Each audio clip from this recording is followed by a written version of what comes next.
Why do carpenters behave the way they behave? Mama wawe.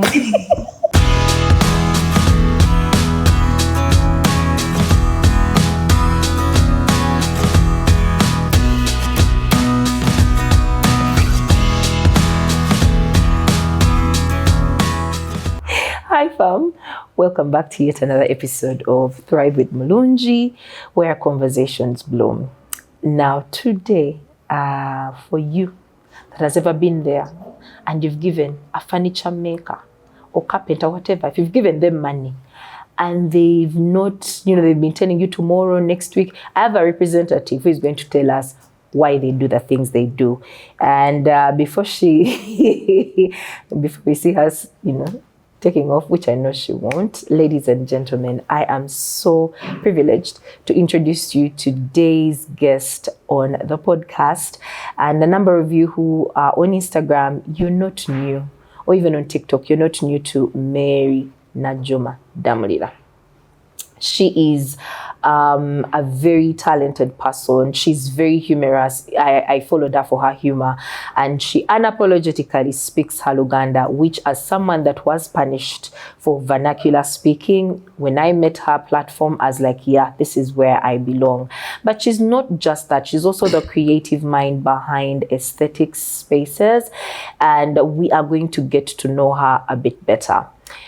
I love to talk about, or to even talk to different women so that we can see the different ways of doing this thing called womanhood. And for me, I think Mary is one of the people that personalizes that. In one breath, she's talking to you about guasha and self-care. The other minute, she's talking to you about being Simba, if you know, you know. And in the other, she is working to make ends meet, being a creative in a world or in a field that is mostly on the front of it, mostly male dominated. So please welcome with me, Mary Najjuma. That's what she usually goes. And the crowd goes, wow. I don't even know whether this intro does her justice, but she is here in flesh and blood, glowing, so that the things that she tells you she does. And Mary, I would like to report, I applied sunscreen. You're doing good. I even said no face bit today because Mary must see.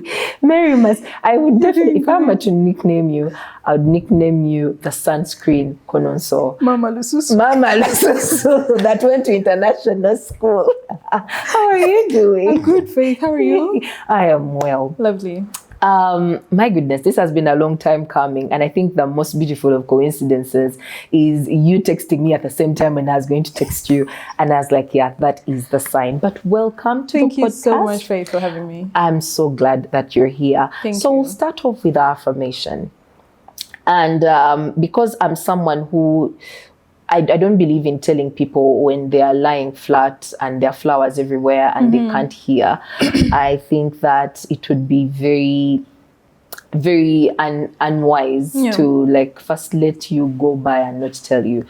This is how I find you and how I would like to affirm you. I think that for me, in algorithms that push for us to become something that we're not, or, quality videos and all, and not that that is bad. I would like to thank you for being super authentic. It's I won't say it's rare because it looks different for everyone, but Mary, you are so hilarious. You are very real and you're not afraid of being wrong.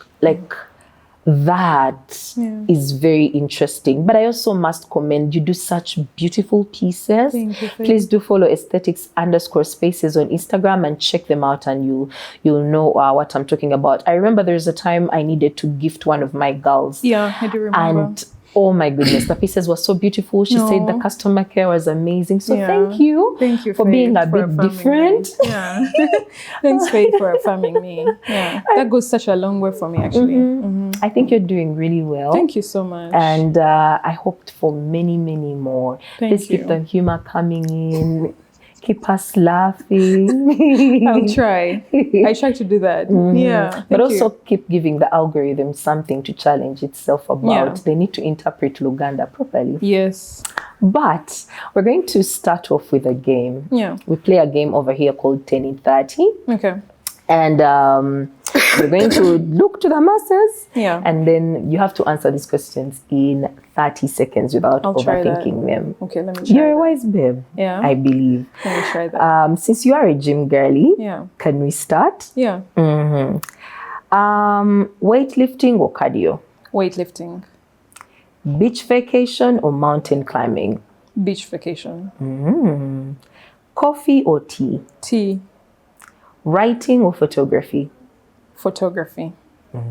Spontaneous adventures or fully planned out trips? Fully planned out.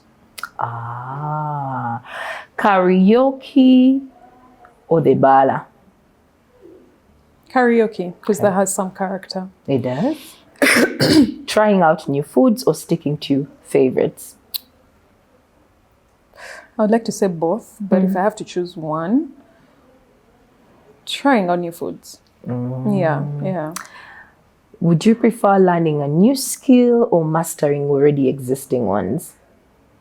I'd love to strongly say both, but if I'm forced to choose one, as a creative, learning new skills. Yeah. Writing down or a phone call? Like letter writing or a phone call? Letter writing, it has so much character. It does. I love handwritten letters so much. All right. Yeah. Early bird or night owl? Early bird. Absolutely, early bird. Gives me so much shape for my day. It does? Yeah. All right. That wasn't so hard, was it? Easy peasy. Indeed. So, Mary, it's very easy to have parasocial relationships, especially with, I won't call you an influencer, I'll call you a content creator. Yeah, sure. Because I think that over time you've moved from just sharing I discovered ABCD to being able to just create content on your own. What is that thing that a lot of people that follow you do not know about you? The one thing, just about anything? Yeah. Whatever you're comfortable sharing. Yeah. So many. But okay. If I have to narrow down, the one thing that my followers do not know about me. I went to Luganda church all my life. Hence why I enjoy speaking, writing, and reading Luganda. Because growing up, we went to like a Luganda church with my parents. So when I started writing my captions so naturally in Luganda and being humorous in Luganda, for me it was unnatural. But later, like a year ago, when I started to think about why I find it so easy, because I get people in my DM saying, how do you write such good Luganda? I look back and I was like, yeah, because I grew up in a Luganda worshipping religion. Do you know what I mean? Yeah. Speaking of growing up, please, besides you giving us snippets of weekends at home, where did Mary Damulira grow? We know that you're a last born, at least that bit we know, but take us way back. Right. Yeah, obviously, you already mentioned I'm a last born, which I love so much because I think I've just received all the attention from my parents and my siblings. But so I grew, the first like 8 years, we lived on Hoima Road with my parents. Because my dad used to work for like an orphanage, an NGO. And then we shifted to Entebbe and I went to Taiba from like P5 all through S6.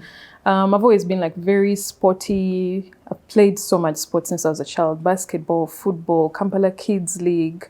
But I've also always been artsy. My dad taught me how to draw on the computer when I was about 3. And he also taught me how to read.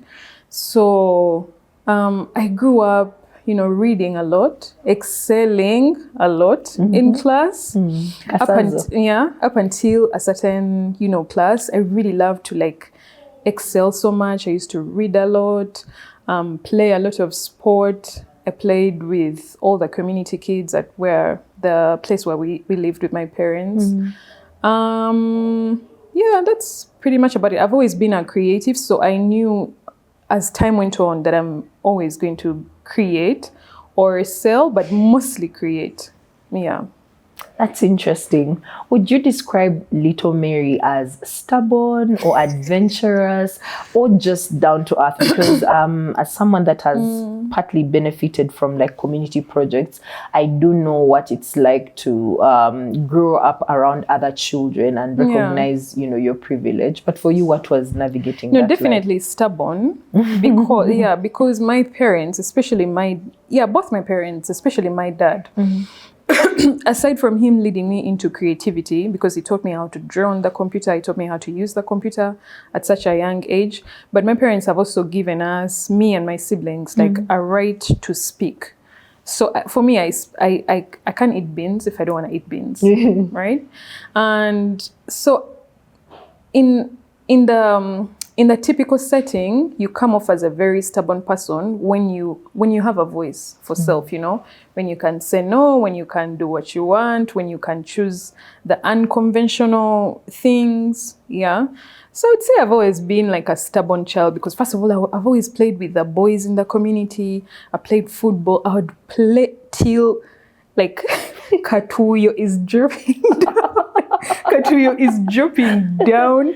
Like my jaws are triggered because I've played and played and played, you know. So I've always had like that right to just thrive as a child, and I love it because till today I can't thrive in places where I cannot be myself.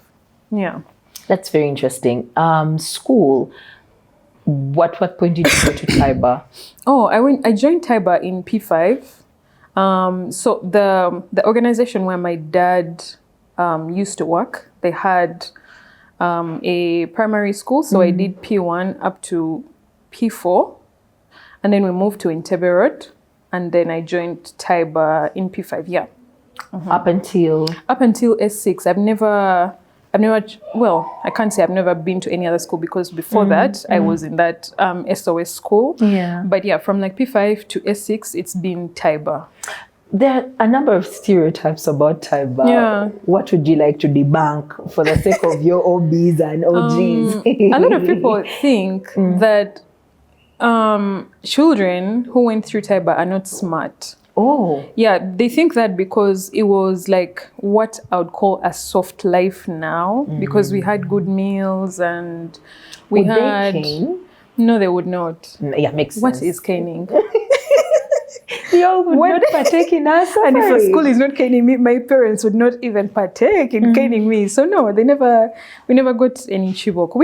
It would actually be so rare for you to be close to getting into anything with a teacher like that. Yeah. Because their way of teaching was like through co-curricular activities, projects, and it was like a confidence booster in so many ways. Yeah. So it would be very rare that you are on the end that needs to be beaten. Do you know what I mean? What was correction like? Because it now really, for me, paints a much clearer picture. Yeah. The whole, we suffered, so why aren't you suffering? Why aren't you guys suffering? Why aren't you being beaten? Right. Bambi, victims of violence, fellow victims of it's not every time that people must suffer. And you say that really well, because I think that unfortunately we continue the cycle. We believe that children must be seen and not heard.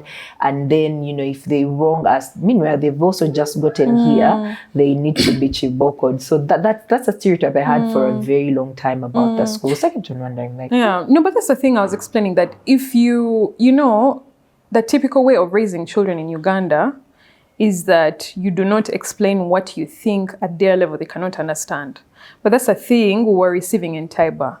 If you asked a question, it would be answered, even when it was out of your understanding as a P5 student. Do you know what I mean? So automatically, the chances that you are going to blunder, not that we didn't, are less. So there would not be reason to cane you. Yeah, it would just basically like elevate your understanding about life and different things in a much bigger way.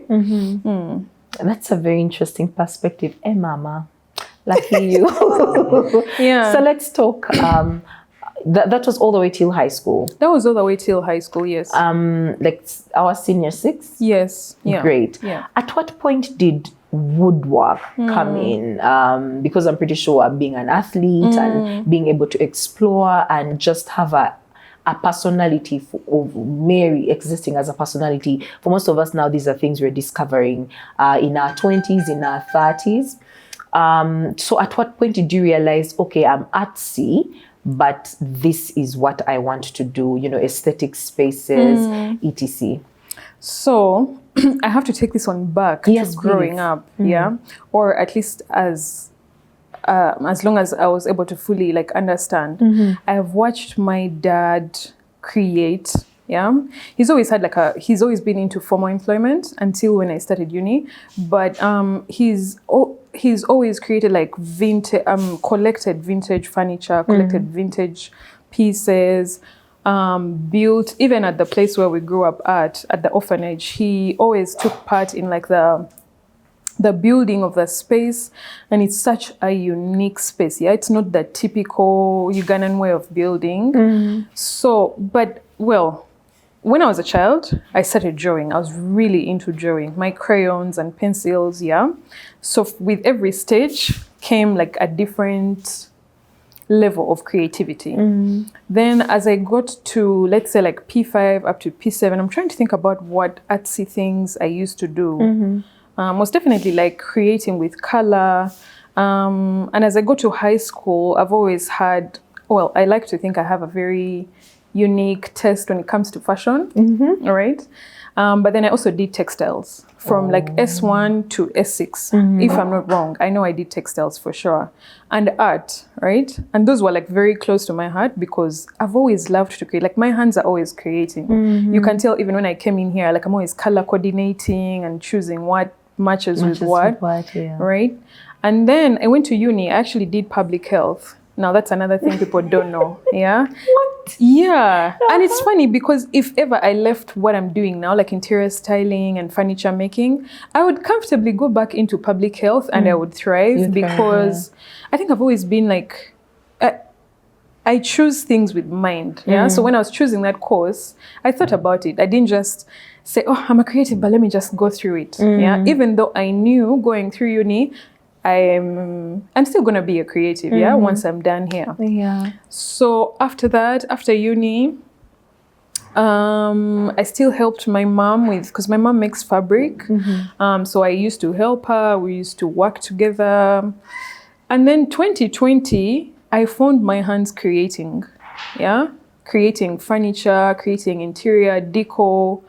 And what started small in 2020 because we were all home, blew up so fast on me. It blew up so quickly on me that I just got into it. I just got into it and I knew, okay, now I'm going to make this a full-time career, a full-time thing. And that's how I became a full-time carpenter. Thank you, by the way, for deciding to explore that possibility. This while, if you were to start all over again, what would you do differently as a woman in that space, where you're creating, but then you have to co-create with other people? Do you sit down and get dirty and do the work by yourself, or do you outsource? I love to make my hands dirty. I really love that. So I would, I think the only thing I would change about our industry is I long for more collaborations with other creatives, especially women carpenters. But other than that, I don't see anything else I'll do differently. I have a workshop. I get my hands dirty every chance I can. But of course, I have a team that does majority of the work, maybe 90%. So Mary, we've learned when you started your carpentry journey. Let's talk content creation. At what point did you decide I want to share parts of my life? And I emphasize that bits of, because sometimes I feel like people forget that content creators are people and that we get to sit down and say, I think this is okay. Let me share this. At what point did you decide to enter it, and how has that journey been like for you? At what point did I decide to create? Do you know what? It came naturally. And until this day, whatever I share in the reels, on the feed, is just me loving the art of creating. Yeah. So even when I am, well, on the outside, what you see is a content creator. For me, to me, it's just loving to edit and record. Yeah. So I do not sit down and I program and I said, okay, like now I'm going to create content about this. Of course, outside of now the brands that reach out to me to create content for them or like talk about something that I'm passionate about, right?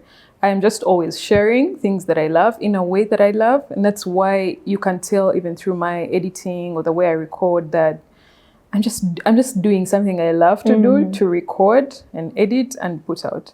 On the way, there were people who loved it and they followed me. But I've never sat down to be like, okay, now I want to be a content creator. Yeah. It's just the love of just editing came and naturally. the whole creation process as well. I even when I share, I'm not looking at how many people have watched, how many likes, because for me, I'm just recording, editing the way I love, and sharing something that I love. Yeah.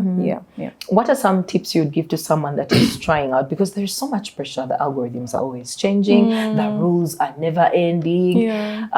Atemanya hook people like this. Lighting, Cut Pro, etc. It can feel a bit overwhelming, but as someone that has decided I'm not going to go by the matrix, I'm going to make sure I'm presenting myself in a way that I love. What are some of the tips you'd give to someone who probably wants to do it at their own pace as well?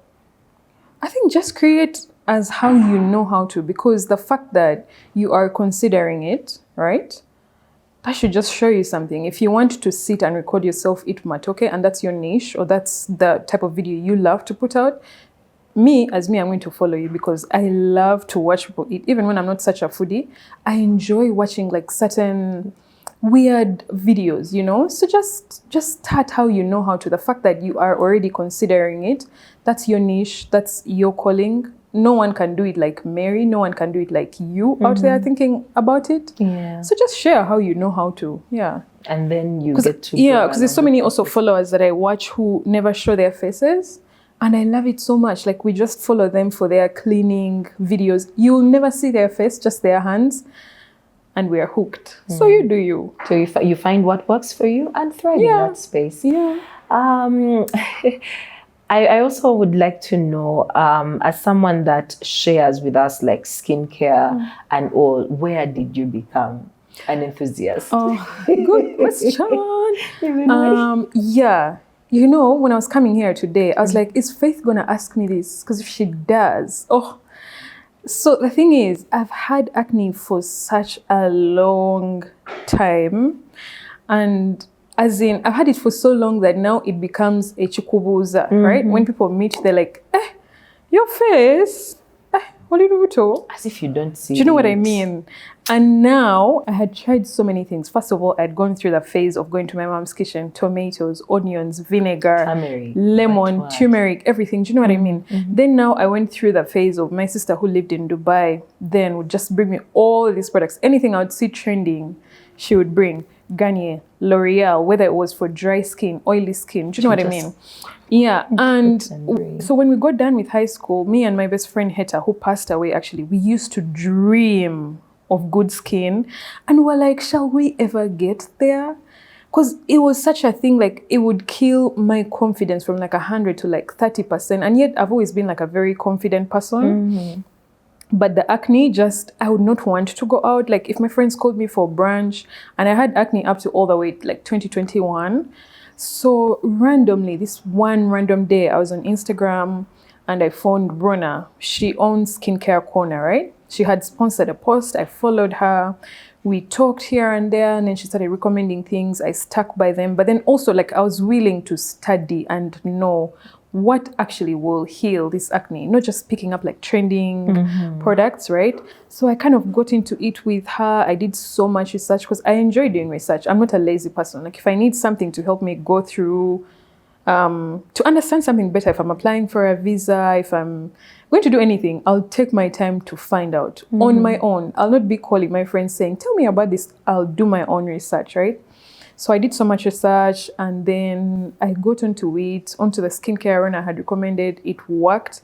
And I was like, the fact that I've suffered with this thing and I've cracked the code, I need to share the secrets with other girlies going through this, to save them the trial and error, to save them from wasting money, to save them from being guinea pigs of their aunties' creams and onion mixes and you know what, yeah. So that's how I started to share about, skincare. And then I got so deep into it. And for me, when I got, first of all, good skin right now is like unanswered prayer. I used to pray about it so much. I just needed to save the other ladies the hassle, because I know how much it dipped my confidence. Yeah, that's how I got into it. I loved it. And I realized, like, oh, as you get older in your 30s, you really want to take care of yourself better, yeah? You want to look like a material girl. Something we talked about with Heta a lot. Like, do you think we'll ever be those girls who, like, you wear jewelry, a dress, and you look so pretty? And it seemed like such a hard concept because you're out of high school, you don't earn, right? So that's how I got into skincare now. And now I'm sharing content, and I love it. It's helped so many ladies. Yeah, so I love that. And thank you for not gatekeeping. No gatekeeping over here. Yes, sometimes the lines get a bit blurry in between influencing and trying to get the bag and actually saying this is what is working for me. So thank you for doing that. I also wanted to talk about, you're someone that is into aesthetics. How does one find their personal style? I think it's going to be easy for someone to find their personal style if in the beginning they are a person who is true to self, right? Because you see, if you're true to self, you'll know that I personally do not like to wear baggy trousers, because if I wear them, my body looks a certain way. And now you know, right? And that will apply with anything.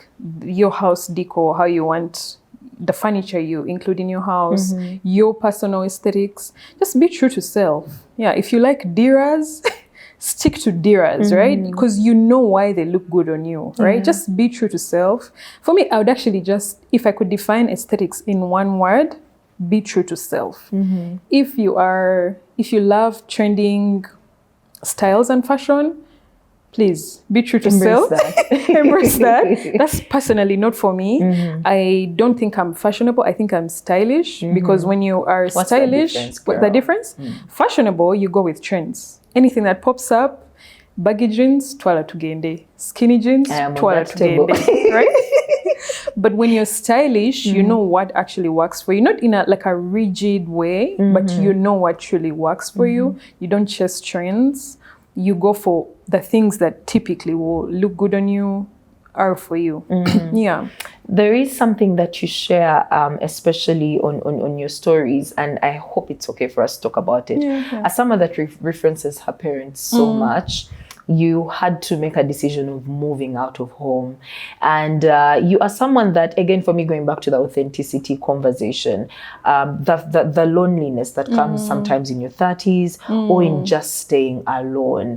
Why, at what point, have you been able to say, you know what, this is what I'm going through and I want to talk about it? And how have you been able to navigate it? Because I believe, and I know my parents will watch it, but I feel like our relationships with our parents get better the farther away you are from them. No offense. But then, of course, usually comes that loneliness of having to navigate life all by yourself. So why and how has that helped you navigate it? Because other people would be like, get a man, get a cat, get a dog. But loneliness is a thing in this generation. And I think that's why we have parasocial relationships with influencers and all. So I'm so glad you have those conversations. But at what point did you realize, I need to talk about this, and how have you been able to, to cope through with it? It's very important for us to talk about these things because, see, a lot of us, before I moved out, I was like, oh my God, imagine waking up in my own house. I make the breakfast that I want. I live the way I want. And reality hit me like, I think soon after I just moved out, like a month, especially on the weekends. In the week, it's okay because work, gym, and you meet people at the gym here and there, right? But on the weekends, I completely realized that now I am alone in the house. And I don't see any shame in talking about it because a lot of people are going through it. They are. Yeah. We be A going lot through of it. people are going. I really don't see any shame in it. Like, speak out, reach out to your friends, go to your parents, you know? Auntie Irene, Right, like, because otherwise you're going to stay in the house. Now negative thoughts are creeping up, right? They're creeping up, you're allowing them, and you don't know what will come out of that. And imagine, it's not just for a month, especially for us who are still unpartnered, right? And also, I would like to say, speaking about it is so important because then I guess you get to hang out with your parents, your friends, because now you're still unpartnered, you're isolating. Then what? But also, even when you're partnered, you're not going to be with your partner every time. I hear you, but it's worse when you're alone in your house, right? So speak out, reach out to people. I don't see any shame in saying that I crave more human connection. Because for me, I think I'm a good balance between introvert and extrovert. I am in the middle, So I like to be outside as much as I like to be in. But sometimes it does get lonely. It does get really lonely. So yes, speak out and reach out to your friends. Like I said, don't die chofisa. Please. And I think that you've done really well with your space. You'd need to follow her to see what she's done with her space. Mary, Luganda. You've already talked about, having grown up in Luganda. What would you tell to us? I mean, to date, kids are still being caned for speaking Luganda. And you were, I think you're the first person I saw who did, you created a reel and you voiced it in Luganda. And then some of us jumped on. I did one in Soga. I saw people doing one. What is it about preserving local languages that you are very passionate about? First of all, I have to say, it's just here in Africa where we think knowing so much English is so cool. Yeah? Because if you think about it, like the Chinese do not even care for English. All their social media apps and everything is in Chinese, the Japanese. It's only us who want to like put English at this pedestal, and we've lost who we are. Like, I can't believe, to be honest, our generation has sort of been raised in an era where we think that, let's say if you're a Muganda, being a true Muganda is shameful. Do you know what I mean? You have to be half-half. Or even not. Don't even be a Muganda. Don't be an Acholi. Don't be a Msogaya. Just know more English. Be ambiguous. Yeah, and then pretend not to know anything about kneeling. I see so many people our age who complain about, I could never kneel. I'll kneel because it's just our culture. So going back to speaking Luganda, for me it came naturally because I love Luganda. Like, there's so many funny words, and I can't. Even the gossip slaps. Everything is just funnier in your local language. But also, let's just be like, I think our generation has gone so far away from who we truly are, and we don't realize it's a problem, right? We don't realize it's a problem not to know about your kabaka, why we kneel, why we greet in Luganda, how to greet in Luganda, how to get around in Luganda. How to identify yourself. Yeah, like we don't even see the issue in not having identity. Bambi the Wazunga over there, like when let's say, when you travel to their end, they're so happy to like speak with you and you to teach them a few words because they see so much character about you. Do you know what I mean? Because they know there's this other thing that's so cool about you. Goriao, wefude tomanyi Luganda, you're saying, I can hear it, but I can't speak it. What do you mean? Not in that we blame the Bazungu because the colonialism didn't come. We probably would have never thought you were uncool. Mary, real quick, what does thriving look like for you? Or what does it mean to you? Yeah. Doing the things that bring you purpose. Don't stay in a job you're not happy at. Life for us is beyond getting married, having kids. Well, those are beautiful things. I don't think those should be like your sole achievements in life. I live by this rule, me as me. And it helps me chase after my goals or my purpose. I feel like when I meet God, He's going to ask me, I gave you 5 talents. What do you use them for? Okozeoji. I don't need that before Okozeoji. Do you know what I mean? And for me, because you realize like at the end of last year, I took a social media break. But her voice was like telling me, you are so good at this. Suddenly, for no reason, you are shutting it out. So for me, anytime I feel like not living in my purpose, I always envision God asking me, I gave you all these talents, because I feel like I'm a very multifaceted person. You are so good at these things. What did you do about them, right? Did you bury them? Yeah. So life, for me, a thriving life would be going after the things that bring me purpose, loving my parents and my siblings, my dad, just genuinely force happiness. Because if you wait for the right moment, you are going to wait. Indeed. So this is the part where, let me even sit properly for this, where you ask me your 2 questions. So my first question to you would be, like for many of us, there are people we hang around with and we hide who we truly are. Not by names, but I want you to mention like these types of people make you hide who you truly are as Faith. Yeah, what are those types of people? To be honest, if you had asked me this question at like 20, I would have a list for you.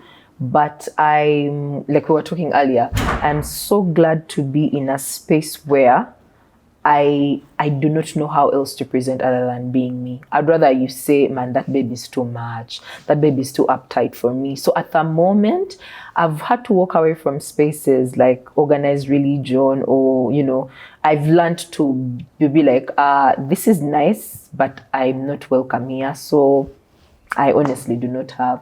I think the only other place that I needed to walk in without having to hide who I am was this space. Because like I told you, me had curated my community, and then I felt like now the purpose is taking me to a space where I get to let other people get to see me. So maybe if I'm to flip your question, to be the students who say, had the question been asked like this? I think that right now, as a 34, soon to be 35-year-old woman, I'm glad I'm in a space where I don't have to hide who I am. You know what you're coming in for. You know what you're getting. If that's too much for you, it's allowed. Just don't create drama. Walk out. So I'm glad I honestly do not have people around me who I hide from. I just sometimes know what's probably appropriate for whatever spaces I'm at, which are also very tiny spaces. They're not so many. But mostly, I honestly show up as Faith Mulungi. Yeah. Love that for you. Thank you. My second question would be, this one is a cheeky one. You know, like in an era and generation where dating right now is so hard because we're such like a dishonest generation. We for me, dishonest, impatient. We lack loyalty, character. Do you still strongly believe in love? Who sent you? Do you believe in love? Do I believe in love? Yes. You do? I just think it's sheer luck to find the things you've mentioned. I think that unlike other generations, we are going to have, like, for you to stick in for something to work, both of you, or I hear nowadays people open them up for more than one. I think it's luck, but I also think it's how much are you willing to compromise to make something work. But I personally believe in love, although I stopped actively chasing after it. I'm at that space where I realize love comes in all forms and shapes, in friendships, in connections. So where the loneliness of romantic love comes in, I grieve it, and I tell my heart, you know what, that hasn't manifested yet, but that does not mean I'm not loved yet. So that way I'm not desperate for anything that comes my way. But That would be it. The loving Twala. That would be it. That would be it. That would be it. Thank you so much, Mary, for Thank making you, Faith, for having me. Thank you. I really appreciate it. Yeah. Please do, again, Mary Damulira on her social media platforms, but also over there you'll be able to follow her store and patronize her. Although Tatugambi, why do carpenters behave the way they behave? Mama wawe yo. No, feba tubba. Mama junior carpenter, lead carpenter. No feba tubba. Why can't they ever say, I don't know how to do that? Ojayi go kuja ku aesthetic spaces. Like the rest are doing. AKA, I know someone who can do it cheaply. Gwe kasito n'osigala ng'ogenda ku cheaper. Tekigenda kyuka. See you guys in the next See you.